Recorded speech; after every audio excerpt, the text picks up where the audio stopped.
ધોરાજીમાં ટેકાના ભાવે મગફળી ખરીદીનું રજીસ્ટ્રેશન થયા બાદ રજીસ્ટ્રેશન રદ કરવામાં આવ્યું છે। ત્યારે રોષે ભરાયેલા ખેડૂતોએ તાલુકા ખરીદ વેચાણ સંઘની ઓફિસ બહાર સૂત્રોચ્ચાર કર્યા હતા અને તાત્કાલિક પ્રશ્નનું નિરાકરણ લાવવા માંગ કરી હતી।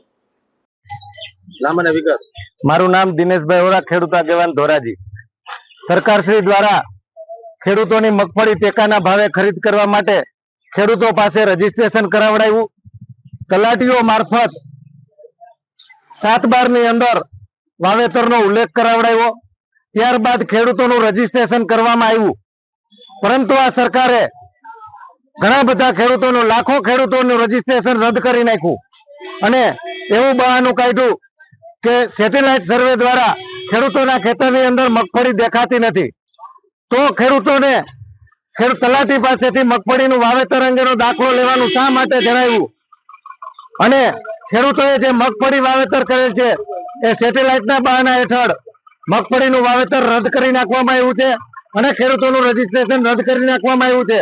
બીજી બાજુ ખેડૂતો જ્યારે ગ્રામ સેવક પાસે આવ્યા, ધોરાજીની અંદર આવ્યા, તો ગ્રામ સેવકની હાજરી નથી। જિલ્લા ખેતીવાડી અધિકારી શ્રી સાથે વાત કરતા તેઓએ કહેલ કે લેખિતમાં રજૂઆત કરો। ખેડૂતોને કહેવામાં આવ્યું છે કે જીપીએસ મોબાઈલમાં ફોટા પાડી, જીપીએસ કેમેરા મારફત ફોટા પાડી અને અહીંયા રજૂ કરો। તો ખેડૂતોને આવી જ પ્રક્રિયા કર્યા કરવાની, ખેડૂતોને લાઈનમાં જ ઉભું રહેવાનું। ખેડૂતો આવી સ્માર્ટ વિગતથી જાણકાર ન હોય, ખેડૂતો આવી જે માહિતી છે ઉપલબ્ધ ન કરાવી શકે અને ખેડૂતોની મગફળી આ સરકાર લેવા માંગતી નથી એવું અમને લાગી રહ્યું છે। અને આવનારા દિવસોની અંદર જો ખેડૂતોની મગફળી સીધી રીતે સરકાર દ્વારા લેવામાં નહીં આવે તો ઉગ્ર આંદોલનાત્મક કાર્યક્રમ કરવામાં આવશે। મારું નામ રાકેશભાઈ છે, હું ધોરાજી તાલુકામાં એનો રહેવાસી છું। સરકારે ઓનલાઈન રજીસ્ટ્રેશન જે ખેડૂતે કરાવેલું છે તે બધાને સરકાર જે નાટક કરે છે અત્યારે કે જેનું રજીસ્ટ્રેશન છે ખેતરમાં માંડવી ઊભી છે, પણ છતાં ખેડૂતને એમ કહે છે કે તમારું રજીસ્ટ્રેશન માંડવી તમારા ખેતરમાં નથી અને આ તમારી માંડવી રજીસ્ટ્રેશન રદ કરવામાં આવેલ છે।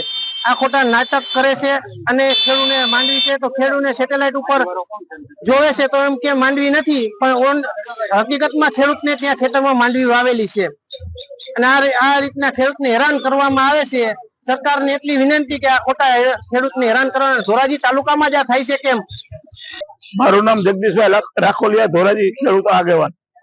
અત્યારે જે સરકાર આ માંડવી નોંધણી કરે છે એનું એમ કહેવાનું છે કે સેટેલાઇટ ઉપરથી જે કઈ સર્વે કરે તો સેટેલાઇટ ઉપર તો અત્યારે અમુક ખેડૂતની માંડવી ઉપડી ગઈ હોય, એને સેટેલાઇટ ઉપરથી સર્વે કરવું હોય તો ખેતર ખેડૂતને જાણ કરવી પડે અથવા સર્વે નંબર ચેક કરી અને એ લોકોને શ્રાવણ મહિને ચેક કરવું પડે। અત્યારે 50% માંડવી અમુક ઉપડી ગઈ તો એને શું સમજવું? અને આ સરકાર ખાલી કહે છે કે ટેકાના ભાવે લેવી પણ આ મૂર્ખ બનાવવાની વાત છે।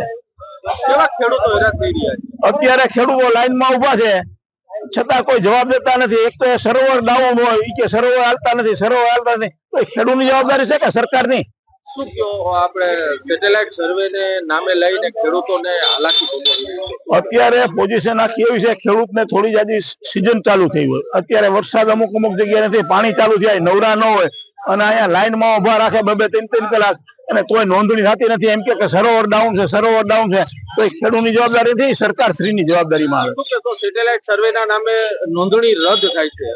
સેટેલાઇટ સર્વે કરે છે અમુક જગ્યાએ સર્વે નંબર માપણી જે ખેતીની માપણી કરીને ત્યારે ગોટાળો થયો હતો, એ જ પોઝિશનમાં આ પોઝિશન થાય અત્યારે સેટેલાઇટ ઉપર। એટલે સેટેલાઇટ જ ખરેખર એનું કામ કરતું ન હોય કે સરકાર ખોટી છે કે સેટેલાઇટ ખોટું છે, એ બે નક્કી એને કરવાનું છે।